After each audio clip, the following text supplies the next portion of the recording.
324면 있겠습니다. 골로새서 1장 15절부터 23절까지. 자, 교독합니다. 15절.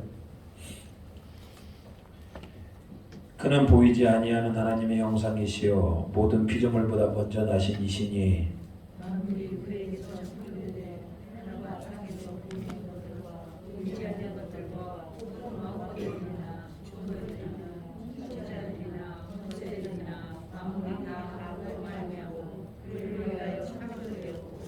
또한 그가 만물보다 먼저 계시고 만물이 그 안에서 함께 섰느니라.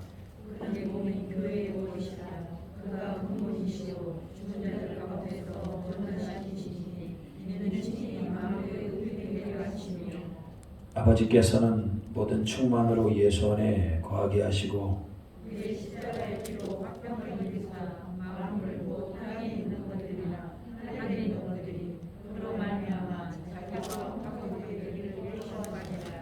전에 악한 행실로 멀리 떠나 마음으로 원수가 되었던 너희를 이제는 그의 육체의 죽음으로 말미암아 화목하게 하사 너희를 거룩하고 충만하신 영자로 같이 읽겠습니다.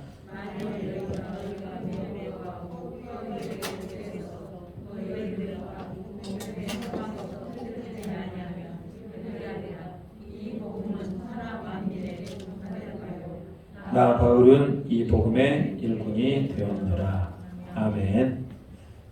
자, 오늘 예배 드리고 이제 명절 또 명절 또 들어가시기 바랍니다. 자, 오늘 신약의 파노라마를 계속 해보도록 하겠습니다. 그냥 한번 복습 한번 해보도록 하겠습니다. 자, 안디옥에서 출발한 복음이 이게 1차 전도 여행이죠. 자, 안디옥에서 출발한 복음이 구브로를 거쳐서 자, 마가 요한 저기 아탈리아, 자, 버가, 안디옥, 이고니온, 루스트라, 더베. 다시 더베에서 루스트라, 이고니온, 안디온, 버가, 아탈리아 배 타고 이 집으로 돌아오는 그런 과정이 1차 전도 여행입니다. 자, 1차 전도 여행은 어떻게 보면 단순하죠. 2차부터는 조금 복잡해집니다. 2차 그랬습니다. 2차에서는 자, 출발한 안디옥에서 출발한 복음이 다수에서 다음에 자, 루스드라는 곳에 누구를 만난다? 자, 여기서 디모데를 만나게 됩니다. 디모데. 자, 디모데를 만나게 되죠. 자, 디모데를 만나게 되고 자, 이렇게 거쳐서 이렇게 하게 됩니다. 자, 우리는 밀립보에서 누구를 만난다? 루디아와 간수 가정을 전도하게 되고요. 그러고 난 다음에 데살로니카에서 3주간 성경을 강독하게 되고 더 나아가서 자, 베레아는 성경으로 사람들이 상고를 해보게 됩니다. 자, 아레오바고 설교, 아덴에서 아레오바고 설교를 하고요. 자, 고린도에서는 1년 6개월을 머무르게 되고 이때 아굴라와 브리스길라를 만나게 되고 데살로니카 전서 후서를 기록하게 됩니다. 겐그리아에서 머리를 깎아요. 그리고 다시 잠깐 에베소를 방문했다가 예루살렘에서 선교 보고를 하고 안디옥으로 올라갑니다. 이게 2차 전도 여행입니다. 자, 여정 보십시오. 이렇게 돌아가지고 이렇게 와서 배 타고 이렇게 갔다가 꽤 멀죠. 꽤 먼 기간 동안 전도 여행을 하게 됩니다. 3차 전도 여행도 약간 비슷해요. 2차와 3차는 약간 비슷한데 큰 차이가 있다면 어디입니까? 바로 이 에베소 사역입니다. 자, 3차에서는요 바로 이렇게 해서 어디로 갑니까? 에베소라는 곳에 가게 되죠. 여기서 무려 3년 동안을 사역하게 됩니다. 그리고 고린도 전후서를 기록하게 되고 이렇게 돌아가지고 다시 이 고린도에 있을 때 드디어 뭐를 기록했다? 로마서를 기록했다. 다시 이렇게 이렇게 배 타고 이렇게 예루살렘에서 잡히게 되는 것까지 살펴보았어요. 자, 오늘은 자, 그 뒤 얘기를 좀 할까 합니다. 자, 한번 볼게요. 자, 그리고 예루살렘에서 드디어 배를 타고 어디로 간다? 로마로 이렇게. 로마가 생긴 건 이탈리아가 뭐 닮았다고 얘기합니까? 여자. 이 장화 닮았다고 그러죠. 그래서 이탈리아는 장화 모양을 이 구두 같이 생긴 이 장화 모양 다녔다고.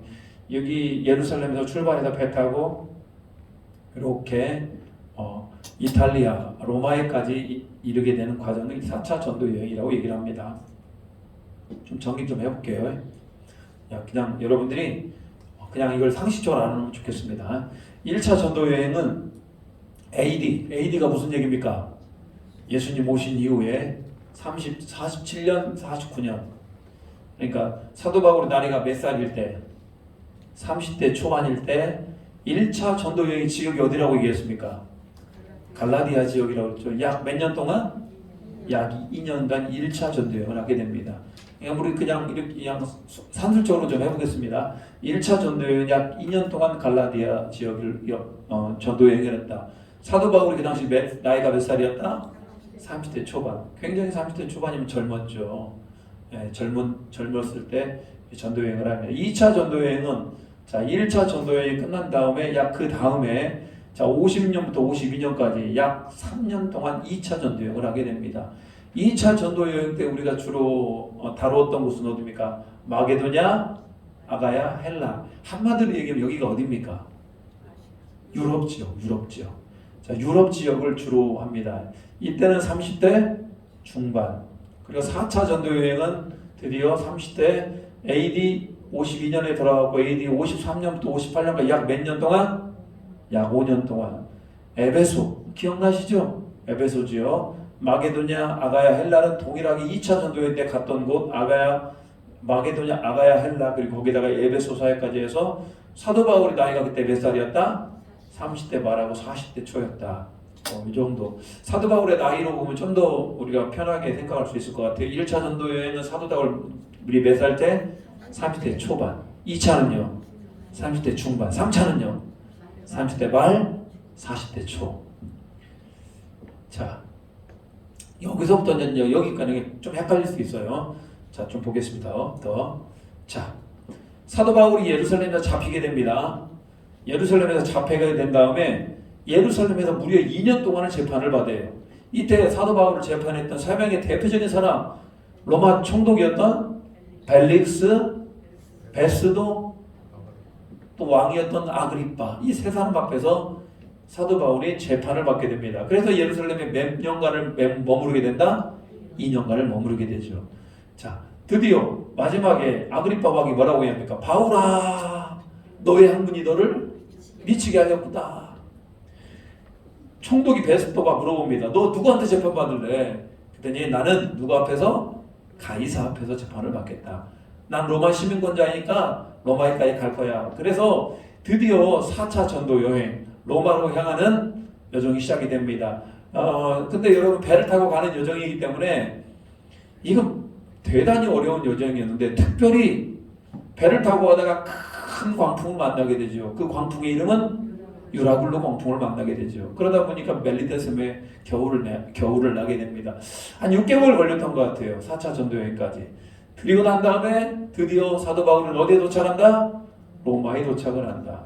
61년부터 63년 동안 로마에 도착해서 약 2년 동안을 감옥에 지내게 됩니다. 이때를 40대 중후반 정도, 사도 바울 40대 중후반에 감옥에 갇히게 됩니다.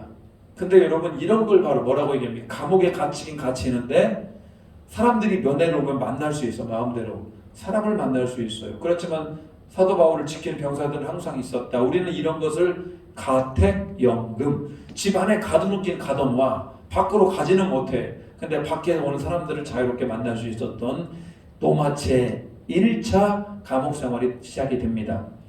자, 사도 바울이 감옥 생활이 2번 있습니다. 1차 감옥 생활, 2차 감옥 생활. 그래서 여러분 우리는 옥중이라고 얘기합니다. 자, 드디어 감옥에서 사도 바울이 감옥에서 썼던 편지를 우리는 뭐라고 부른다? 옥중서신. 그 감옥은 보통 어디를 얘기합니까? 로마에 도착하자마자 약 2년 동안 감옥에 갇히게 됩니다. 적어 난 다음에 감옥에 갇힌 뒤에 사도 바울이 풀려나게 돼요. 로마를 자유롭게 여행하다가 또 갇히게 됩니다. 그것이 2차 투옥이 되는 겁니다. 1차 투옥 때 어떤 일이 일어났는가? 사도 바울이 옥중에서 편지를 씁니다. 4개의 옥중서신이 있어요. 그 중에 가장 먼저 썼던 것이 뭘까요? 자, 그냥 우리는 옥중서신 하면 4개 성경이 있습니다. 뭘까요? 앳빌골몬. 시작. 앳빌골몬. 어떻게 좀 골골하고 빌빌한 것 같기도 하고. 앳빌골몬. 시작. 앳빌골몬. 앳은 뭡니까? 에베소서. 빌은요 빌립보서. 골은요 골로새서. 모는요 빌레몬서. 약간 앳빌골몬. 자, 감옥 안에 있다 보니까 골골하기도 하고 뭐 그렇게 우리가 생각할 수 있습니다. 자, 그래서 가장 첫 번째로 우리가 먼저 알아볼 것이 이 골로새서. 아마 감옥에서 골로새서를 가장 먼저 쓰지 않았을까 우리가 추정을 해보게 되는 겁니다. 그래서 오늘은 4개의 성경에 대해서 알아볼 겁니다. 앳빌골몬에 대해 살펴볼 거예요. 여러분들이 나중에 에베소서, 골로새서 이런 것들을 읽을 때 이것이 사도 바울이 로마에서 몇 차 투옥 때? 1차 투옥 때 이렇게 써진 것이구나 우리가 이렇게 생각하면 됩니다. 자, 골로새서를 좀 보도록 하겠습니다. 자, 로마에 도착한 사도 바울이 우리는 감옥에 갇혔을 때 우리는 이 감옥의 형태를 뭐라고 그런다? 가택연금. 집안에 있으면서 자유가 없어요. 나가지는 못해요. 감옥에 갇혀 있으면 나가지는 못해요. 그렇지만 사람은 만날 수 있었다. 자, 1차 투옥 중에 에베소를 기록하게 되는데 에베소서보다도 조금 더 빨리 보내게 됩니다. 에베소서보다도 약간 빨리 보냈던 편지가 바로 자, 골로새서이다. 자, 골로새 지역이 어디일까, 여러분? 여러분, 골로새 지역이 어디일까? 골로새서니까 당연히 어디에 보내는 편지겠습니까? 골로새 교회에 보내는 편지죠.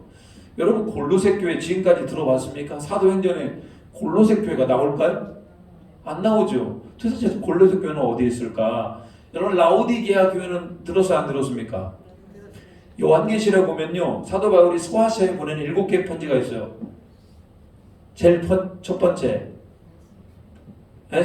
에베소, 그다음에 서머나, 버가모, 이런 7개 편지가 있어요. 에서, 버두, 사빌라, 그것도 그냥 앞자리만 따서 에서, 버두, 사빌라라고 하는데 그 가정에 7개 교회 중에 가정 라라고 끝나는데 그 라오디게아 교회를 말합니다. 라오디 교회와 함께 번영했던 소아시아 교회. 그러니까 우리는 에베소, 서머나, 4대 이런 빌라델비아 이런 7개 도시만 아는데 그 소아시아 지역에 또 한 도시가 있었는데 그게 바로 무슨 도시다? 골로새라고 하는 도시입니다. 함께 라오디게아와 함께 번영했던 도시고요. 여러분, 사도 바울이 3차 전도 여행 때 에베소에 들어가서 몇 년 동안을 사역합니까? 3년을 사역하게 되죠. 3년 동안 사역을 하면서 특별히 사도 바울이 뭘 세웠습니까? 두란노 서원을 세워서 열심히 가르쳤죠. 그런데 여러분, 거기에서 훈련받은 사람 중에 한 사람이 나오는데 그 사람이 누구요? 이 에바브라는 사람이 사도 바울에게도 열심히 교육을 받았습니다. 일종의 두란노 서원은 우리가 같으면 신학교와 같은 곳이죠. 신학교와 같이 말씀을 공부시키고 경건 훈련을 했었고 또 사도 바울이 제자를 길러냈던 그곳에서 에바브라가 이제 배출이 되게 되는데 에바브라가 이 골로새라는 지역에 들어가서 거기에 세운 교회가 바로 무슨 교회다? 골로새 교회입니다. 그러니까 사도 바울 입장에서는 골로새 교회는 누가 세운 교회? 자기의 제자가 세운 교회. 여러분, 자기의 제자가 세운 교회도 선생님 입장에서 보면 굉장히 애틋하지 않겠습니까? 자기가 세웠던 지금까지 보면은요, 빌립보 교회, 데살로니가 교회, 고린도 교회는 다 누가 세웠어요? 다 사도 바울이 직접 세웠습니다만 어쩌면은 자기가 직접 세웠던 것보다도 자기 제자가 세웠기 때문에 더 의미가 있을지도 몰라요. 왜? 가르쳐 지키어 행하게 한 거지 않습니까? 사도 바울을 따라서 그대로 자기 제자들이 그대로 행하는 자가 되었으니까 여러분, 그게 무척 의미가 있는 겁니다. 그래서 골로새 교회에 사도 바울이 옥중에서 보내는 편지가 바로 뭐다? 골로새서이다. 아시겠죠? 우리가 착각하는 경우도 있어요. 골로새 교회는 사도 바울이 골로새 교회를 세운 줄 알면 그건 잘못됐다. 사도 바울은 골로새 교회를 세우지 않았다. 그의 제자였던 에바브라가 세웠다고 우리가 생각을 하고 있습니다. 그러면 여러분, 편지를 쓰면서 목적이 있을 거 아닙니까? 여러분은 편지를 왜 씁니까? 친애하는 누구 씨에게 연애 편지를 쓰는 목적은 뭡니까? 내 마음을 고백하기 위해서 전하는 겁니다. 뭐든지 편지는 의미가 있어요. 우리가 명절 때 이렇게 옛날에는 우리 연초에 연한장이라든지 편지를 그렇게 많이 썼습니다. 지금은 이제 핸드폰이 나오면서 연한장 써요, 안 써요? 안 쓰죠. 근데 여러분, 모든 편지는 다 기록된 목적이 있기 마련입니다. 골로새 교회는, 자, 에바브라가 세운 골로새 교회 사도 바울이 그 감옥 중에서 골로새 교회에 뭔가 문제가 있음을 알게 됩니다. 그리고 그 문제를 해결하기 위해서 사도 바울이 골로새서를 편지로 보내게 되는데, 혼합주의, 그리고 예수님이 누구냐 이거예요. 이것이 여러분 골로새 교회를 향해서 사도 바울이 골로새 교회에게 보내는 편지가 되는 겁니다. 혼합주의가 뭡니까? 혼합주의가 뭘까요? 우리는 성경에 진리가 있지 않습니까? 성경의 진리를 자꾸 왜곡하는 혼탁한 사상이나 혼탁한 믿음들. 이게 성경의 진리를 이렇게 진리만 진리가 아니고 이것들에 대해서 자꾸 포장을 하는 것들입니다. 자, 이런 얘기를 한번 해볼게요. 자, 골로새서 2장 8절 한번 보겠습니다. 골로새서 2장 8절. 오늘 골로새서 2장 8절 잘 보이시죠? 자, 2장 8절 한번 하겠습니다. 자, 시작. 누가 철학과 헛된 속임수로 너희를 사로잡을까 주의하라. 이것은 사람의 전통과 세상의 초동락물을 따름이요 그리스도를 따름이 아니니라. 여러분, 골로새 교회 안에 예수 그리스도만이 우리의 구원이시고 예수 그리스도께서 십자가에 못 박혀 죽으시고 우리 모든 죄를 해결하시고 3일 만에 부활하셨다라고 하는 이 복음을 흐리는 사람들이 있었어요. 철학이라고 하는, 속임수라고 하는 이런 것들, 사람의 전통. 여러분, 유대인들의 전통이라는 게 뭐가 있습니까? 구원받기 위해서는 그들은 뭘 행해야 됩니까? 할례를 행해야 된다. 할례를 행해야 되고, 너희들이 무엇을 지켜야 된다? 안식일을 지켜야 된다. 이런 것들, 오직 예수 그리스도 그것만으로는 부족해. 할례를 행해야 되고 안식일도 지켜야 돼. 이게 여러분 기독교 안에 골로새 교회에도 그런 혼합 사상, 혼합주의들이 그 안에 들어오게 됩니다. 16절도 한번 해볼까? 16절. 자, 16절 시작. 그러므로 먹고 마시는 것과 절기나 초하루나 안식일을 이유로 누구든지 너희를 비판하지 못하게 하라. 안식을 이유로 비판할 수 있다 없다? 없다. 뿐만 아니라 골로새 교회에는 천사 숭배 사상, 하나님께서 각 사람에게 천사를 붙여주신다 이런 얘기죠. 금욕주의, 우리가 예수를 정확히 믿기 위해서는 금욕을 해야 돼. 금식도 많이 해야 되고 먹을 것도 잘 먹으면 안 되고 여러 가지 금욕주의, 할례, 안식일, 천사 숭배. 그래서 사도 바울이 이 다른 복음은 없다, 말이 안 된다, 혼합주의에 대해서 경계하기 위해서 골로새서를 쓴 겁니다.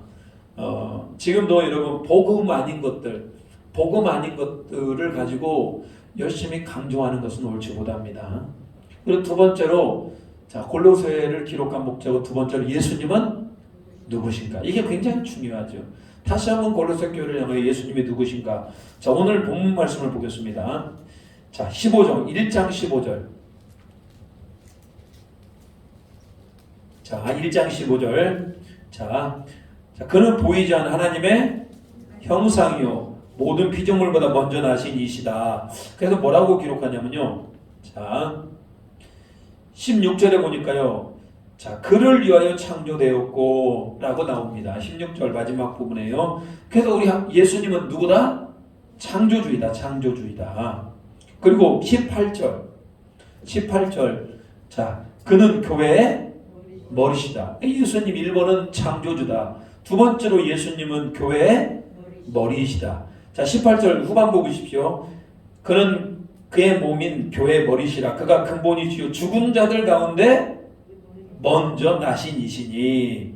그러니까 이분이 무슨 얘기야? 부활의 첫 열매가 되신다 이런 얘기죠.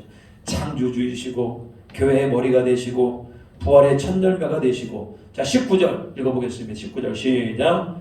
아버지께서 모든 충만으로 예수 안에 거하게 하시고. 그는 예수님 뭐 하신 분? 충만하신 분. 자, 20절. 그의 십자가의 피로 화평을 이루사 만물고 땅에 있는 것들이나 하늘에 있는 것들이 다 그로 말미암아 자기와 화목하게 되시기를 기뻐하심이라. 화목하게 하시는 분. 그래서 골로새서에서 예수님은 창조주다. 그분은 교회의 머리이시다. 그분은 부활의 첫 열매이시다. 그는 충만하신 분. 원래대로 얘기하면 무엇으로 충만합니까? 은혜와 진리가 충만하신 분. 요한복음에서 그렇게 강조하고 있죠. 은혜와 진리가 충만하신 분. 그리고 예수님은 화목하게 하시는 분이시다라고 이렇게 예수님에 대해서 정리를 하고 있어요. 우리가 예수님이 누구신가를 아는 것이 굉장히 중요하죠. 예수님은 그냥 하나님의 아들이시고 그냥 우리 죄를 위해 십자가에 죽으시고 이런 것들은 너무 초등학교스럽지 않습니까? 너무 유아티 가잖아요. 우리는 좀 더 예수님 확대해서 그분 부활의 첫 열매가 되시고 그분은 은혜와 진리 가운데 충만한 분이시고 그분은 하나님과 우리를 화목하게 하신 분이고 우리와 우리들 사이의 관계도 화목하게 하신 분입니다. 이렇게 얘기할 수 있다면 참 우리는 성경에 대해서 어느 정도 지식이 있다라고 생각합니다. 이렇게 골로새서 혼합주의가 저게 생겨나는 이유는 뭐 때문에 그러겠습니까? 자꾸 왜 근본 진리가 흔들리는 건 누구를 잘 모르기 때문에, 예수님을 잘 모르기 때문에. 그래서 여러분 우리는 잘못된 것을 연구하는 것이 아니라 무엇을 잘 알면 됩니까? 예수님을 잘 알면 돼요. 교회는 뭐 이상한 잘못된 것을 지적하는 게 아니고 자꾸 여러분들의 삶을 지적하고 여러분들이 그렇게 살면 안 된다고 지적하는 것보다 더 중요한 게 누구를 제대로 가르쳐주면 예수님을 제대로 가르쳐주고 예수님을 제대로 소개하면 교회는 반드시 서게 돼 있다. 여러분이 어디 가서요 예배를 드렸다며 생각을 해보셔요. 근데 예배 시간 내내 예수라는 예자 얘기가 하나 나오지 않는다면 여러분 마음이 뭐가 일어난다? 심히 답답한 마음이 일어날 겁니다. 그만큼 우리 신앙생활의 중심이 누구다? 예수가 되는 겁니다. 자, 이렇게 해서 우리 골로새서를 살펴봤어요.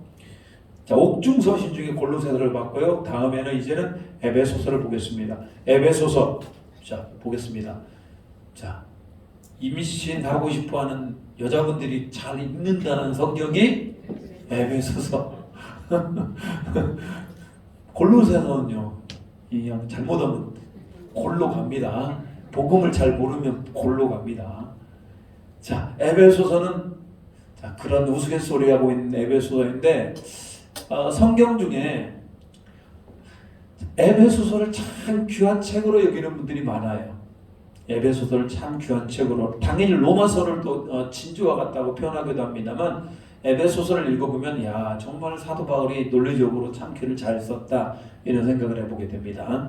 골로새서를 보낸 뒤에 자 1차 투옥 중에 또 에베소서를 기록하게 됩니다. 자, 두 번째 편지입니다. 자, 에베소는 3차 전도지에 뭐였다? 핵심지였다. 그러면 여러분 에베소서를 기록한 당연히 목적이 있겠죠. 에베소를 기록한 목적은 세 가지로 살펴봤습니다. 1번 시작. 에베소 교회를 뭐하기 위해서? 사도 바울이 지금 어디에 갇혀요? 감옥에 갇혀 있어요. 에베소 교회는 사도 바울이 3년이나 사역하기 때문에 아무래도 관심이 더 많을 거 아니겠습니까? 그 이 집사는 잘 있는가? 네? 김권사는 잘 있는가? 뭔가 좀 이게 좀 궁금하기도 하고 그래서 서신으로 뭐 하고 싶었다?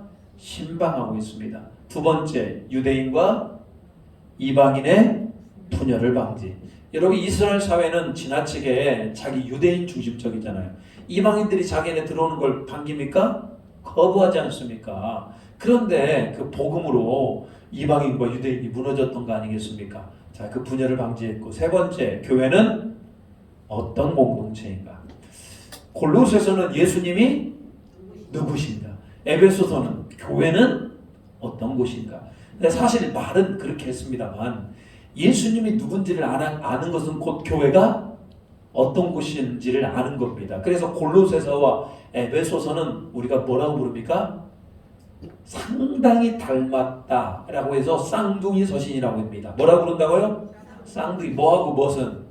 골로새서와 에베소서는 쌍둥이 서신이라고 얘기를 합니다. 그만큼 상황도 비슷해요. 감옥에서 썼고 사목에서 그들을 신방하며 예수님이 누구이고 교회가 누구인지에 대해서 기록한 것입니다. 자, 에베소서를 보겠습니다. 에베소는 어디 있습니까? 골로새서 앞에 있습니다. 에베소서, 빌립보서, 골로새. 자, 에베소서 보겠습니다. 310페이지 에베소서. 오늘은 성경을 좀 찾아봐야 여러분들이 각 성경의 어떤 차이와 또 왜 그 편지를 보냈는지에 대해서 알게 될 겁니다. 저는 이렇게 성경을 공부하는 게 참 좋아요. 이런 것들을 쫙 알아가는, 성경을 직접 봐가면서 1절 2절. 자, 1절 2절 에베소서 1장 1절 2절 시작. 하나님의 뜻으로 말미암아 그리스도 예수의 사도된 바울은 에베소에 있는 성도들과 그리스도 예수 안에 있는 신실한 자들에게 편지하노니 하나님 우리 아버지와 주 예수 그리스도부터 은혜와 평강이 너희에게 있을지어다. 사도 바울이 에베소 교회 성도들을 향하여서 내가 당신 너희들과 예수 안에 있는, 예수님 안에서 고통 가운데 살아가고 있는 너희들에게 편지하노라. 일단 사도 바울이 그들에게 편지를 보냈다는 것 자체로만도 그들이 큰 힘을 얻게 되는다. 사도 바울이 뭐라고 얘기하면 너희의 은혜와 평강이 있기를 원한다. 여러분 얼마나 이게 귀한 인사입니까? 저도 이제 이런 얘기들을 설교하기 전에 항상 말합니다. 여러분들 안에 은혜와 평강이 있기를 원합니다. 은혜가 뭡니까? 내가 받을 수 있는 자격이 없음에도, 내가 도저히 자격이 없음에도 불구하고 하나님께서 거저 주시는 게 은혜잖아요. 평강은요, 그 은혜로 나타나는 내 안의 현상, 평안, 근심과 걱정이 사라지고 우리 하나님만 바라보며 나아갈 수 있는 것. 그래서 여러분, 하나님은 나에게 은혜를 주시고 나는 내 안에 평강이 일어나요. 그러다 보면 내 입술에 감사와 찬송이 일어나는 것. 그게 여러분 우리 그리스도인의 삶이 아니겠습니까? 그래서 에베소 교회를 그렇게 문안을 합니다. 자, 에베소 교회 아까 이방인과 유대인의 차이가 분명하게 있었다. 에베소 교회 에베소서 2장 보겠습니다. 2장.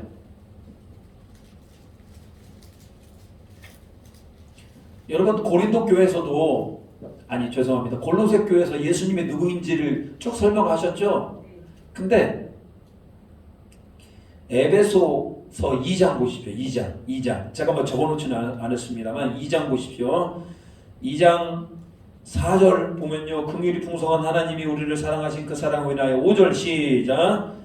허물로 죽은 우리를 그리스도와 함께 살리셨고, 또 6절 또 함께 일으키사 그리스도 예수 안에서 함께 하늘에 앉히시고, 예수님에 대해서도 당연히 에베소서에서도 잘 기록하고 있어요. 제가 쌍둥이 서신이라고 얘기하지 않습니까?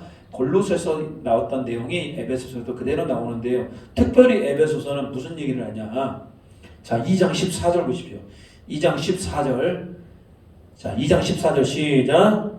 그는 우리의 화평이신지라 둘로 하나를 만드사 원수된 것 곧 중간에 막힌 담을 자기 육체로 하시고. 자, 두 원수가 있었습니다. 두 원수 사이에는 뭐가 막혀 있었다? 담이 막혀져 있었다. 근데 예수님께서 그 막힌 담을 어떻게 했다? 육체로 하셨다. 그 양 옆에 서 있는 그 원수들은 누구였을까요? 이방인과 유대인. 이방인과 유대인 사이에는 막힌 담이 있었습니다. 유대인들은 이방인을 인정하지도 않았고 식사도 같이 하지 않았고 이방인들을 향하여 그들은 구원받을 수 없는 쓰레기와 같은 존재라고 생각을 했었죠. 그렇지만 그 사이에 막혀진 담을 예수님께서 하셨다. 이방인과 유대인들의 담을 하셨다, 이런 얘기죠. 뿐만 아니라 이 담을 하셨다라고 하는 것은 우리 인간과 하나님 사이에 무슨 담? 죄의 담, 막힌 담이 있었다. 하나님과 우리 인간 사이에 막힌 담을 누가 푸셨다? 예수님께서 그 육체로 헐어버리셨다, 이런 얘기죠. 16절도 한번 읽을까요? 16절 시작. 또 십자가로 이 둘을 한 몸으로 하나님과 화목하게 하시려 하심이라. 원수된 것을 십자가로 소멸하시고 이방인과 유대인들이 예수님 안에서 그들이 어떻게 됐다? 한 몸이 되었다. 하나가 되었다. 그래서 여러분, 그래서 교회는 반드시 뭐가 되어야 된다? 하나가 되어야 된다. 주여 우리를 하나 되게 하옵소서. 사람은 하나 되는 걸 잘 못하는 사람들이 있어요. 그냥 혼자 일하는 거 좋아하고 혼자 있는 거 좋아하고 뭐 그럴 수 있어요. 사람의 성향상. 그렇지만 교회는 그렇게 하면 안 됩니다. 혼자가 아니고 교회는 뭐 어떻게? 함께 하나가 될 수 있는 겁니다. 왜 하나가 될 수 있습니까? 예수님이 주신 은혜로 말미암아 십자가로 말미암아 우리가 구원을 받았기 때문에 하나가 될 수 있는 겁니다. 자, 그리고요, 교회가 어떤 공동체이냐? 자, 1장 23절 시작. 교회는 그의 몸이니 만물 안에서 만물을 충만하게 하시는 이의 충만함이니라. 골로새서도 예수님은 교회 뭐라고 했습니까? 머리라고 그랬죠. 동일하게. 교회는 그의 뭐다? 몸이다. 그럼 머리는 누굽니까? 예수님이죠. 만물 안에 만물을 충만하게 하시는 이의 충만함이니라. 에베소서 4장 보겠습니다. 4장 11절. 에베소서 4장 11절. 자, 11절 시작. 그가 어떤 사람은 사도로, 어떤 사람은 선지자로, 어떤 사람은 복음 전하는 자로, 어떤 사람은 목사와 교사로 삼으셨으니. 이것은 무엇을 섬기기 위해서? 교회를 섬기기 위해서, 서로가 서로를 섬기기 위해서 교회 안에 이런 직분을 주셨다, 이런 얘기죠. 그래서 여러분, 자 12절도 한번 크게 한번 읽어보겠습니다. 12절 시작.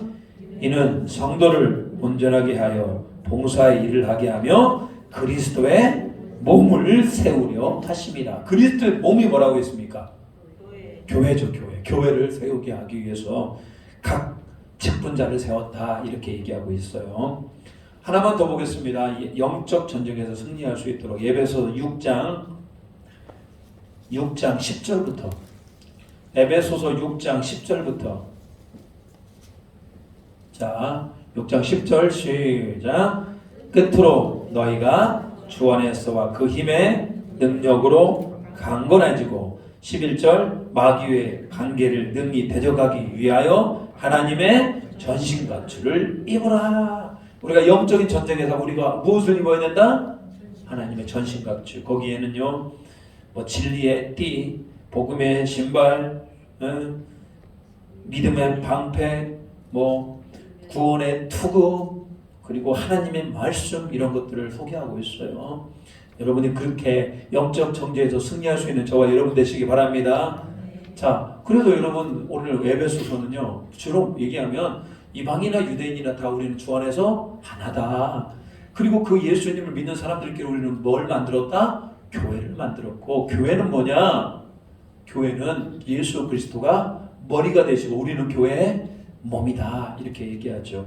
이 에베소서를 다른 말로 얘기하면 교회 서신이라고 얘기합니다. 뭐라고 한다고요?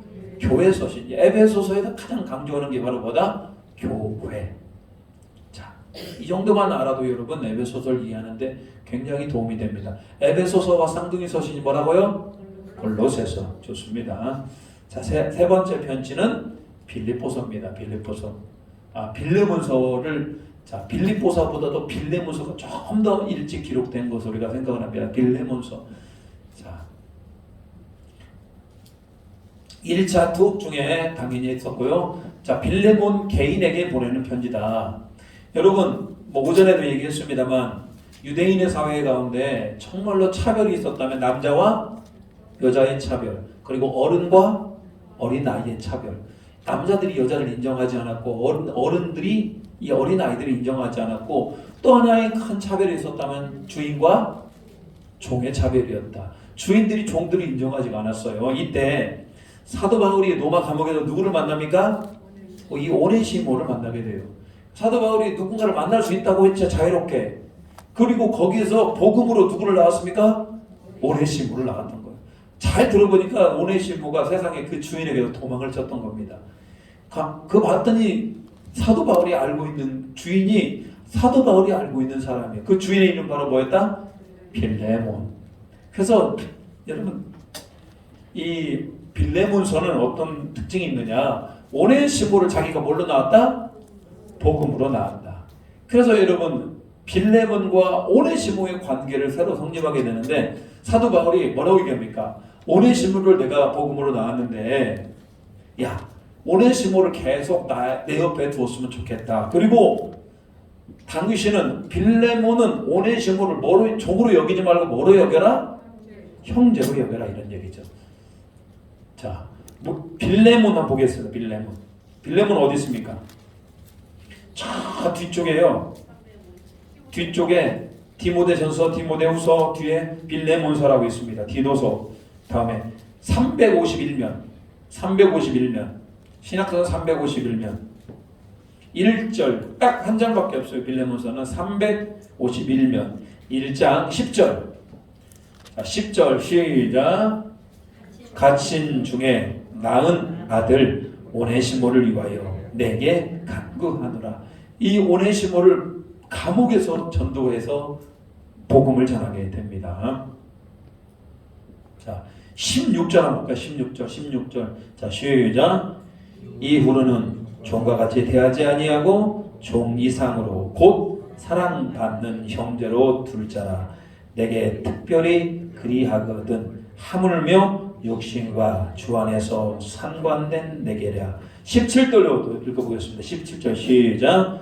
그러므로 내가 나를 동역자로 할 텐데 그를 영접하기를 내게 하듯 하고. 야, 이 종이었던 이 사람을 뭐라고 부르고 사랑하는 형제로 알고 이 사람을 누구로 받아들여라? 마치 사도 바울 대하듯이 해라. 무엇인데? 종인데 그 주인이. 여러분 이렇게 복음이 어마어마한 겁니다. 완전히 주종관계를 새로운 정립을 일어났잖아요. 이게 바로 빌레몬이라고 하는 사람에게 보냈던 빌레몬서예요.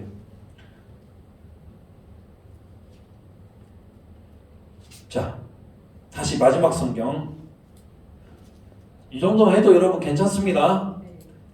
자, 옥중서시 마지막 빌립보서입니다. 빌립보서는 또 우리에게 참 귀한 성경이죠. 자, 빌립보서 보겠습니다. 자, 1차 투옥은 몇 년 동안 했다고 그랬습니까? 2년이죠. 풀려나기 직전에 빌립보 교회에 보낸 편지가 바로 빌립보서입니다. 빌립보 교회는 사도 바울이 몇 차 전도 여행 때 들렸던 곳입니까? 2차 전도 여행 때 들리게 되죠. 자, 빌립보 교회에 편지를 보낸 이유가 뭐냐? 사도 바울이 여러분 전도 여행을 하다 보면 돈이 좀 필요하지 않겠습니까? 선교사님들은 거기서 땅 파먹고 선교합니까? 다 한국에서 아니면 기타 후원자들이 한국 교회들이 이렇게 후원을 하면 그 후원으로 선교 활동을 벌이듯이 사도 바울도 자기 일을 하기도 할 때도 있었습니다만 이렇게 헌금을 보내준 자들이 있었다. 그래서 헌금에 감사하는 것으로 빌립보 교회에 편지를 보냅니다. 두 번째, 자기 형편을 알려서 성도들이 힘을 얻게 빌립보 교회의 분열을 막기 위해서 그 다음에 권면과 격려가 포함되어 있어요. 자, 빌립보서 보겠습니다. 자, 빌립보서 1장 5절 같이 한번 읽어보겠습니다. 1장 5절 시작. 너희가 첫날부터 이제까지 복음을 위한 이 일에 참여하고 있기 때문이라. 복음을 위한 일에 참여하고 있대요. 이 도대체 뭔 얘기예요 구체적으로? 자, 4장 보면 정확히 나옵니다. 4장 14절부터 보겠습니다. 14절, 4장 14절 보니까요. 그러나 너희가 내 괴로움에 함께 참여하였으니 잘하였도다. 자, 16절. 자, 16절입니다. 시작.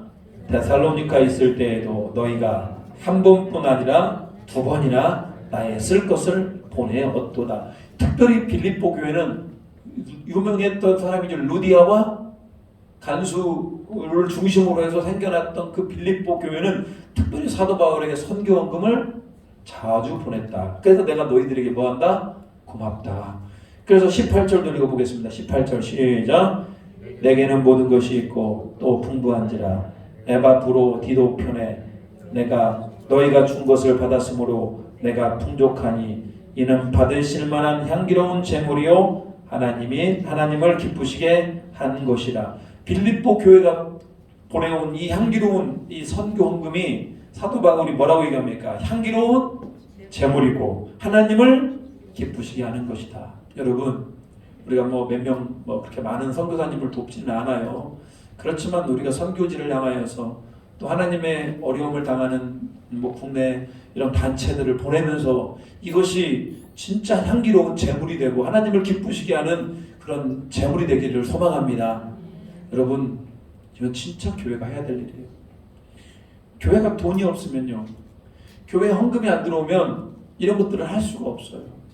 우리는 모든 것이 다 하나님의 것임을 인정하여서 11조를 드리고 선교 헌금을 드리고 감사 헌금을 드려요. 그런 것들은 또 하나님 안에서 향기로운 제물이 되고 하나님을 기뻐하는데 쓰여야 됩니다. 항상 우리 재정이 하나님을 기뻐하는 일에 잘 쓰여지기를 주님의 이름으로 축복합니다. 자, 그리고 난 다음에요, 자신의 형편을 알립니다. 빌립보서 1장 보십시오. 1장 보면 13절 보겠습니다. 13절. 자, 시작. 이러므로 나의 매임이 그리스도 안에서 모든 시위대 안과 그 밖에 모든 사람들에게 나타났으니. 이게 지금 사도 바울이 지금 자기는 뭔 몸이 되었다? 매임 몸이 되었다. 곧 감옥에 지금 갇혀 있다. 자. 그렇지만 감옥에 갇혀 있음에도 불구하고 14절입니다. 14절 시작. 형제 중 다수가 나의 매임으로 말미암아 주 안에서 신뢰함으로 겁없이 하나님의 말씀을 더욱 담대히 전하게 되었느니라. 자, 그리고 나서요. 자, 2장 18절도 볼까? 2장 18절. 2장 18절. 자, 2장 18절. 시작. 이와 같이 너희도 기뻐하고 나와 함께 기뻐하라. 사도 바울이 감옥에 있으면서 자기는 매인 몸이 되었는데 너무나 신기한 건 뭐냐? 그 매인 몸이 상황 가운데에서도 하나님의 말씀이, 하나님의 복음이 전파되어지고 있는 거예요. 비록 사도 바울은 감옥에서 많은 사람을 전도할 수는 없습니다만 그럼에도 불구하고 사도 바울이 감옥에서 복음을 전합니다. 뿐만 아니라 사도 바울은 감옥에 갇혀 있습니다만 갇혀있지 않은 사람들에 의해서 또 복음도 전파가 되는 겁니다. 그러니까 나는 감옥에서도 나는 기뻐하고 기뻐한다. 그래서 빌립보서에는요, 기뻐하고 기뻐한다는 얘기가 많이 나오죠. 그래서 빌립보서를 무슨 복음? 신앙의 복음이라고 얘기를 하는 겁니다. 기쁨의 서신이다. 자, 3장 20절.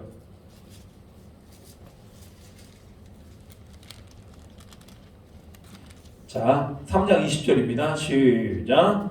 그러나 우리의 시민권은 하늘에 있는지라 거기로부터 구원하시는 자 곧 주 예수 그리스도를 기다리노니. 우리는 시민권이 어디에 있다? 하늘에 있다. 그래서 사도 바울이 빌립보 교회 성도들을 향하여서 야, 우리는 시민권이 하늘에 있어. 나는 비록 감옥에 갇혀 있었지만 나는 기뻐하고 있다. 왜? 복음이 전파되니까. 이런 얘기를 하는 겁니다. 마지막으로 교회 분열을 막기 위해서 4장 2절, 마지막에 세 번째죠. 4장 2절. 자, 내가 유오디아를 권하고 순두개를 권하노니 주 안에서 같은 마음을 품으라. 빌립보 교회에 이 두 명한 유오디아라고 하는 사람과 순두개라는 사람이 서로 이렇게 약간 막 갈등이 일어났던 것 같아요. 교회 안에도 그럴 수 있잖아요. 두 사람이 서로 갈등이 일어나서 이렇게 패가 나눠질 수도 있고 이게 분리가 될 수도 있어요. 이거에 대해서 그게 아니다. 우리는 그리스도 안에서 하나가 되어야 된다라고 얘기하면서 유오디아와 순두개가 열심히 화해하기를 지금 권면하고 있어요. 마지막으로 자, 권면. 자, 우리가 권면하는 것은요, 2장 12절 한번 보겠습니다. 2장 12절. 2장 12절. 자, 2장 5절부터 볼게요. 빌립보서 2장 5절. 사도 바울이 권면, 아주 빌립보에서 유명한 겁니다. 2장 5절. 2장 5절 시작. 너희 안에 이 마음을 품으라. 곧 그리스도 예수의 마음. 자, 예수님의 마음을 품어라. 12절도 읽어보겠습니다. 그러므로 나의 사랑하는 자들아, 너희가 나 있을 때뿐 아니라 더욱 지금 나 없을 때에도 항상 복종하여 두렵고 떨림으로 너희 구원을 이루라. 우리 안에 그리스도 마음을 품고요, 오늘 하루로 날마다 우리의 구원을 이루기 위해서 우리가 최선을 다하는 겁니다. 빌립보서 4장 6절 7절 마지막입니다. 크게 한번 읽어보겠습니다. 4장 6절 7절 시작. 아무것도 염려하지 말고 다만 모든 일에 기도와 간구로 너희 구할 것을 감사함으로 하나님께 아뢰라. 그리하면 모든 지각에 뛰어난 하나님의 평강이 그리스도 예수 안에서 너희 마음과 생각을 지키시리라. 할렐루야. 이 말씀을 믿으시기 바랍니다. 여러분, 사도 바울이 감옥에서 쓴 편지들이 보니까 우울합니까? 희망적입니까? 희망적이죠. 희망적이에요. 왜? 사도 바울이 감옥에 있는 것이 뭐에 영향이 뒤었기 때문에, 복음의 확장에 진보가 있었기 때문에. 뿐만 아니라 사도 바울이 거기서 끝나는 것이 아니라 그렇게 함으로 말미암아 로마 전역이 이제는 복음화가 되는 초석을 지금 다지고 있잖아요. 자, 여러분 어렵고 힘들 때에도 기뻐하시기 바랍니다. 이번 명절을 앞두고 여러분 우울해하지 마시고, 영적인 전쟁이 벌어지기 때문에 우울해하시는 분도 계시고, 명절이 그렇게 사람들에게 반드시 좋은 것만은 아닙니다. 특히 여성분들이 명절에 스트레스를 많이 받는다고 그럽니다. 남자분들이 좀 더 잘해주시고요. 자, 우리 명절 잘 보내시기 바랍니다. 기도합니다.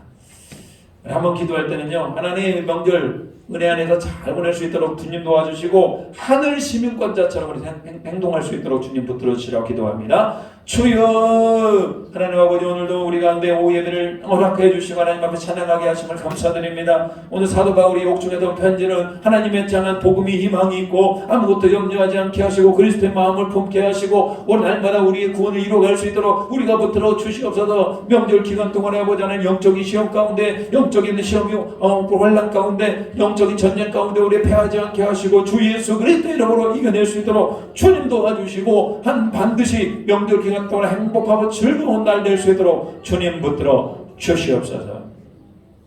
하나님, 오늘도 옥중 서신을 은혜 가운데 살펴보게 하심을 감사드립니다. 감옥에 있었지만 사도 바울은 희망적이었고 기쁨이 있었고 기도하는 사람이었고 여전히 성도들을 사랑하는 모습이 나타났습니다. 우리의 삶도 어렵고 힘들지라도 하나님의 은혜와 평강이 넘치는 삶 되게 도와주시옵소서. 내일부터 명절 시작됩니다. 영적인 전쟁 가운데 승리할 수 있도록 주님 도와주시고 하나님께서 좋은 은혜로 평강으로 채워 주시옵소서. 감사 존귀 영광 올려드리오며 예수님의 이름으로 기도 올리옵나이다. 아멘. 하늘에 계신 우리 아버지, 아버지 이름을 거룩하게 하시며 아버지의 나라가 오게 하시며 아버지의 뜻이 하늘에서 같이 땅에서도 이루어지게 하소서. 오늘 우리에게 일용할 양식을 주시고 우리가 우리에게 잘못한 사람을 용서해 준 것 같이 우리 죄를 용서해 주시고 우리를 시험에 빠지지 않게 하시고 악에서 구하소서. 나라와 권능과 영광이 영원히 아버지의 것입니다. 아멘. 주님 감사합니다.